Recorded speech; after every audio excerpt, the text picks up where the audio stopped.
रोजच्या नवीन घडामोडी बघत रहा आपल्या पुष्पावंती न्यूज चॅनलवर। आजच आपल्या चॅनलला लाईक करा, शेअर करा, सबस्क्राइब करा, बेल आयकॉन प्रेस। पुसद शहर पोलीस स्टेशनची मोठी कारवाई।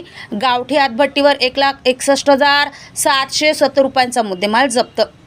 यवतमाळ जिल्हा पोलीस अधीक्षक कुमार चिंता यांनी पुणे येथे घडलेल्या घटनेचे गांभीर्य लक्षात घेऊन कोणत्याही प्रकारची घटना यवतमाळ जिल्ह्यात घडू नये म्हणून यवतमाळ जिल्ह्यात अवैध गावठी हातभट्टी दारू गाळणा यावर कारवाई करण्याची विशेष मोहीम राबवून अवैधरित्या गावठी हातभट्टी गाळणा यावर कडक कारवाई करण्याचे आदेश पुसद शहर पोलीस निरीक्षक सेवानंद वानखडे यांनी दिले।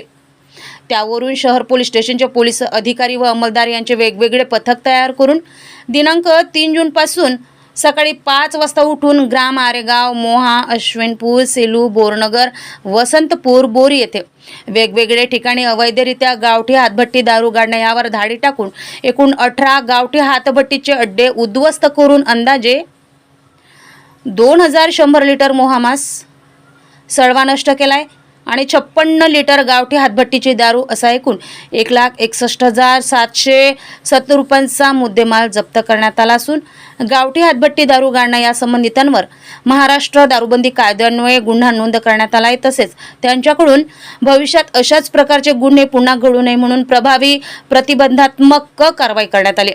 सदरची कारवाई कुमार चिंता अपर पोलीस अधीक्षक थोरात, SDPO गायकवाड यांच्या मार्गदर्शनाखाली पोलीस निरीक्षक सेवानंद वानखडे, पोलीस उपनिरीक्षक अक्षय सनगर, पोलीस उपनिरीक्षक राजू ठोंबरे, सहायक फौजदार सुभाष जाधव, पोलीस हवालदार मनोज कदम, शुद्धोधन भगत व हेमलता रोकडे रजनी यांनी पार पाडले। पुसद प्रतिनिधी।